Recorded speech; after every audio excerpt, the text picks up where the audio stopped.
Na história do mundo, vários países foram criados, divididos, se juntaram uns com os outros ou acabaram.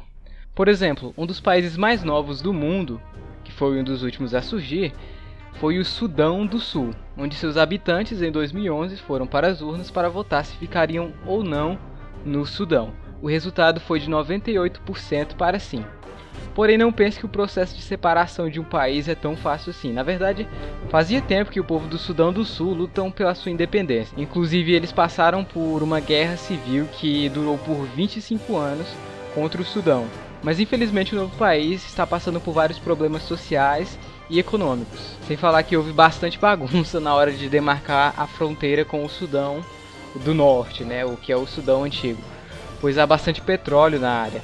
Atualmente o país entra em uma nova guerra civil, somente o Sudão, e o motivo dessa nova guerra civil é o mesmo que houve com o Sudão normal, que houve a separação do Sul, motivos étnicos. In South Sudan, where hundreds have been killed in fierce fighting. The violence started Thursday in the capital of Juba. At least 270 people have been killed in battles between the rivaling factions.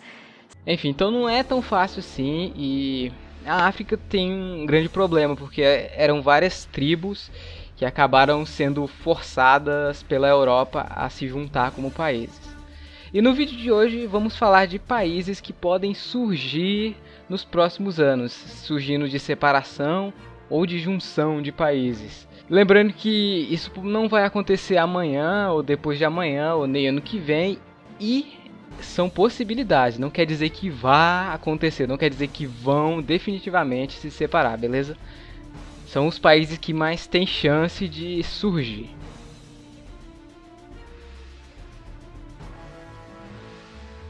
Começando pela Catalunha. Catalunha é uma nação subautônoma. É meio difícil de explicar o que é isso. Ela é tipo uma nação mais autônoma do resto do país, mas ainda faz parte do país. E ela fica na parte nordeste da Espanha. Um dos principais motivos da separação são diferenças culturais e linguísticas também. Para quem não sabe, o espanhol não é a única língua da Espanha. Se falam basicamente 3 línguas lá, que é o galego, que é até um pouco parecido com o português, o espanhol ou castelhano, depende, você escolhe qual que você quer chamar, e o catalão, que é falado nessa parte nordeste do país, que inclusive é onde fica a famosa cidade de Barcelona. Também há alguns motivos econômicos, até porque essa é uma parte um tanto quanto rica do país. E em 2014 houve um plebiscito onde os cidadãos votaram se queriam ou não fazer parte da Espanha, e 80% da população optaram por sim, sair da Espanha. Só que a Suprema Corte Espanhola declarou que a votação era ilegal. Então talvez nos próximos anos, quem sabe, com mais luta do povo, eles possam sair e criar o seu próprio país, a Catalunha.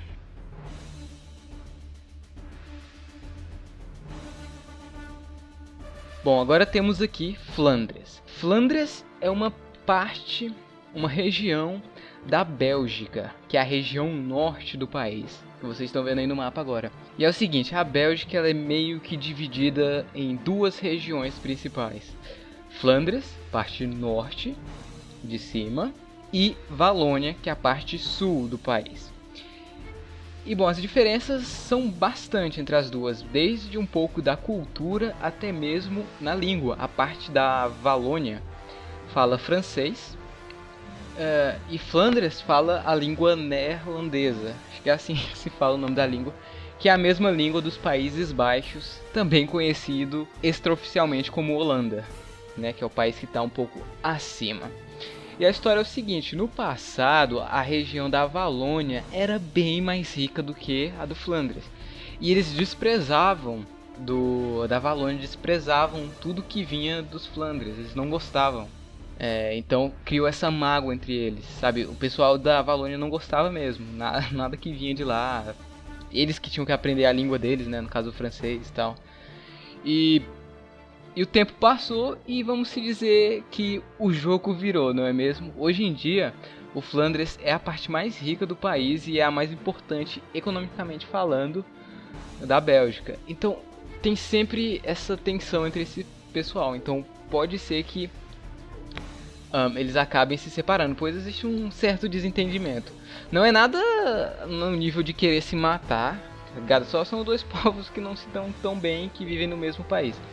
Nada que, eu odeio de coração. Não chega a isso, tá? Mas pode ser que aconteça isso, pois entre os governantes de uma região e da outra sempre acontece uma certa discordância. Muitos afirmam também que não precisa chegar a esse ponto de se separar, não precisa disso tudo, apenas ter mais autonomia da região. Porque apesar da região Flandres gerar mais dinheiro, essas coisas, a outra ainda é uma região muito importante, então eles queriam um pouco mais de autonomia, não precisaria necessariamente se separar, só ser mais autônomo da sua região. Então, ou pode se separar, ou pode simplesmente, como eles realmente querem, que seja mais autônoma. Agora temos um caso aí que pode acontecer nos próximos anos, é um dos mais prováveis que aconteça, que é a Escócia. Bom, a Escócia, ela é um país, entre aspas, vamos dizer assim, que faz parte do Reino Unido. Quando eu era um pouco menor, eu não entendia muito bem essa parada do Reino Unido e Inglaterra. Tipo, eles são o mesmo país, como é que é? Escócia? Como assim? Escócia faz parte do Reino Unido. Grã-Bretanha, mas Grã-Bretanha não é Inglaterra, é só outro nome. Então eu vou tentar explicar para as pessoas que não sabem. Eu sei que muitos, talvez, de vocês sabem como é que é, mas tem pessoas que não entendem. É o seguinte, o Reino Unido é uma união entre 4 países principais. O país de Gales, a Inglaterra, a Escócia e a Irlanda do Norte, tá? O Reino Unido é um país, tá? Não é bloco nem nada, é um país. Só que dentro dele tem mais países. Grã-Bretanha não é um país, é simplesmente o nome da ilha onde ficam o país de Gales, a Inglaterra e a Escócia, tá? Grã-Bretanha, a ilha da Grã-Bretanha, toda aquela ilha. A mesma coisa com a Irlanda. A Irlanda do Norte não faz parte da Grã-Bretanha, mas faz parte do Reino Unido. Entende? No passado, essas duas ilhas, a ilha da Grã-Bretanha e a ilha da Irlanda do Norte, eram o Reino Unido. As duas. Todas elas formavam o Reino Unido. Se chamava Reino Unido da Grã-Bretanha e Irlanda. Só que a Irlanda, ela era uma das partes mais pobres da Europa, inclusive nesse tempo. E lá acabava, a maioria dos recursos estavam indo sempre para a Inglaterra.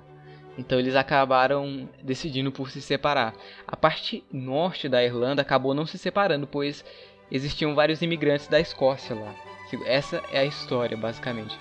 Então aí a Irlanda virou uma república da Irlanda, e o Reino Unido continuou sendo o Reino Unido, né?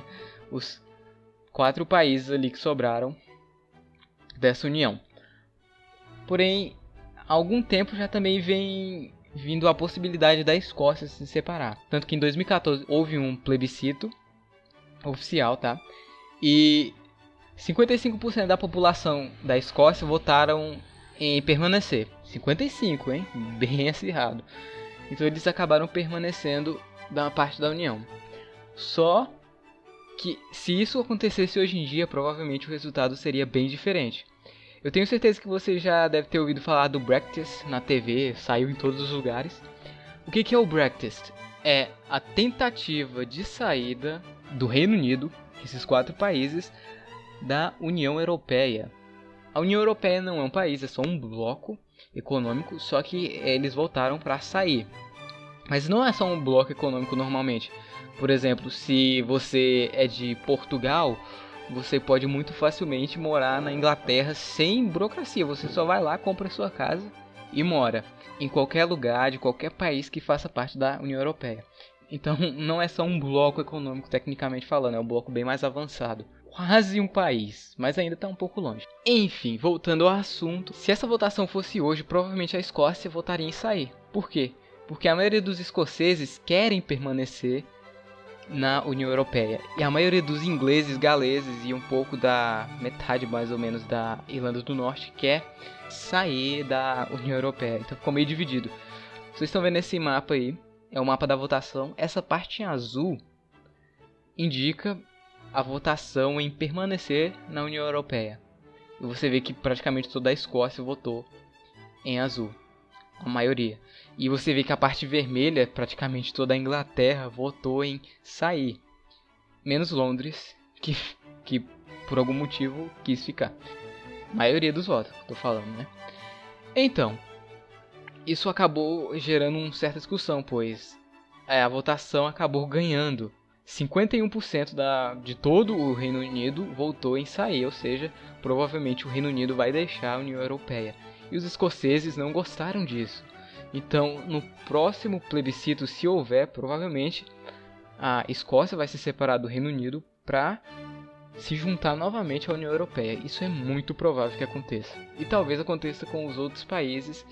E o Reino Unido será dessa vez desunido, né?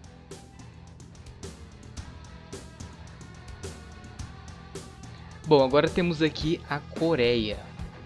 A Coreia, cara, faz tempo que a Coreia foi um país só. Em 1910, o Japão resolveu invadir a Coreia. Invadiu e controlou os sul-coreanos. E ficou nisso até 1945, quando o Japão perdeu a guerra para os Estados Unidos. Depois dos Estados Unidos ter explodido 2 cidades japonesas. Eles desistiram e tiveram também que sair da Coreia. Depois disso foi quando houve aquela parada entre comunismo versus capitalismo, socialismo versus capitalismo. E isso afetou justamente a Coreia. E ela acabou se dividindo em duas: a Coreia do Norte, comunista, Coreia do Sul, capitalista. Uma aliada da União Soviética, Coreia do Norte, e também da China, e a outra aliada dos Estados Unidos e dos países capitalistas. Então ficou nessa até hoje. Bom, e a história não foi só essa, se dividiram e beleza, houve guerras. As duas Coreias, na verdade, sempre quiseram se reunificar, só que cada uma com a sua imagem. Por exemplo, a Coreia do Norte quer se reunificar com a do Sul, mas ela quer que tudo seja comunista. A do Sul quer que tudo seja capitalista. Então fica nessa coisa. Inclusive, isso gerou a famosa Guerra das Coreias. Houve ali uma tensão, até que em um tempo onde o exército sul-coreano estava um pouco fragilizado, pois os Estados Unidos não estavam lá, a Coreia do Norte resolveu invadir e quase tomou a capital sul-coreana. Só que aí os Estados Unidos entrou novamente e expulsou eles e pararam ali na divisão dos dois países. E os Estados Unidos até pensou em tentar tomar o norte, né, para acabar com a influência comunista. Só que a China, não querendo ter um vizinho capitalista do lado, falou que se invadisse vai entrar na guerra também. Então houve a famosa Guerra das Coreias, onde vários soldados coreanos, sul-coreanos, norte-coreanos, americanos, enfim, morreram bastante pessoas lá na Guerra das Coreias, até que acabou num tratado que não foi assinado, mas que é respeitado até hoje. Só que ainda assim existem bastante tensão entre as duas Coreias. Existe muita vigilância entre as fronteiras entre os dois países, mas quem sabe num futuro, provavelmente as duas Coreias não se reunifiquem novamente. Só não vamos saber em qual imagem, né? Se vai ser na do Norte ou na do Sul. Ou se isso pode até gerar uma possível terceira guerra mundial, como quase gerou a Guerra da Coreia no passado. Agora temos aqui a Groenlândia. Para quem não sabe, a Groenlândia é essa grande ilha de gelo que fica perto do Canadá. Porém, a Groenlândia não é um país. Ela é uma região autônoma, entre aspas, da Dinamarca. Só que ela ainda pertence à Dinamarca. No caso, a Groenlândia, ela não foi assim como, por exemplo, o Brasil. O Brasil foi uma colônia de Portugal. Só que nós declaramos independência aqui e aí se dividiu e tal. No caso da Groenlândia foi um processo mais lento, né? Tipo, ela foi ficando mais autônoma aos poucos. E daqui uns anos provavelmente ela será reconhecida como um país. Coisa que ela não é agora, tá? Mas provavelmente daqui a alguns anos ela será realmente conhecida como país. Bom, e a Groenlândia, por mais que você pense que não tem uma grande população, na verdade a população é pequena, apenas 60 mil habitantes. Mas, enfim, tem países que tem bem menos, né? Então ela pode sim se tornar um país nos próximos anos, um país independente.